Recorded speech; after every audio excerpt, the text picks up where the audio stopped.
Hi, I'm Savvas Kotsopoulos, a partner at Osler based in Toronto in the Real Estate Group. I'm also a member of Osler's top-ranked retail industry group. Canada continues to benefit from a steady pace of international luxury brands expanding their brick-and-mortar footprints into our country. Canada continues to attract international retailers because it has a stable political, economic, and financial system, a rapidly growing internationally diverse and educated population, and limited legal barriers to business setup. In this video, I will highlight some important considerations for retailers looking to set up a store network in Canada.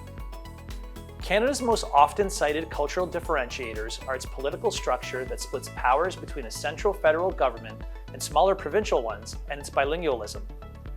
The French language predominates in Quebec and English predominates elsewhere. Care will need to be taken by a retailer so that its practices are harmonized for compliance with both provincial and federal laws.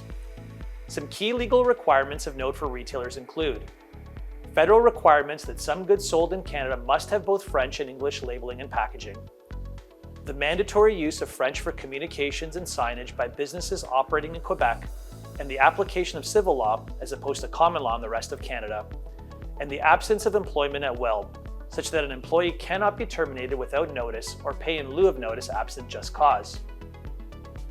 Most new fashion retailers begin their initial store rollouts with a handful of key retail node locations in Toronto and Montreal in the east and Vancouver in the west. Leasing practices are not materially different from those in the United States, although the competition for key high streets and leading shopping center locations can be significant, leading to a more landlord-friendly negotiating environment. A landlord requirement for a binding offer, for instance, is not uncommon. The structure of a retailer's Canadian business will be driven principally by income tax and liability considerations. For instance, Canada levies a 25% withholding tax on certain types of Canadian source income of non-residents. Typically, retailers will set up a Canadian subsidiary rather than utilizing a foreign vehicle to operate as a branch.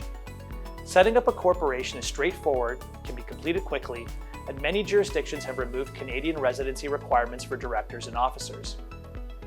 Those retailers seeking to use a franchise model must be aware of and comply with robust franchise and disclosure laws, which have been enacted in several provinces. Desired store opening dates will need to factor in ample lead time for the completion of lease negotiations, obtaining building permits, and construction schedules due to a very busy and competitive construction industry in Toronto and Vancouver in particular. Businesses in Canada may be subject to both federal and provincial income tax. The Goods and Services Tax, or the GST, is a value-added tax implemented federally that applies to most goods and services in Canada, and in some provinces, the GST is combined with a provincial sales tax component into a single harmonized sales tax, the HST, 13% in Ontario, for instance. Customs duties also apply to goods imported by a retailer in Canada. Incoming retailers should look for opportunities at the planning stages to minimize liability for income taxes and duties and ensure full compliance with applicable Canadian sales tax and customs laws, considering the various tax treaties with other countries that Canada is a party to.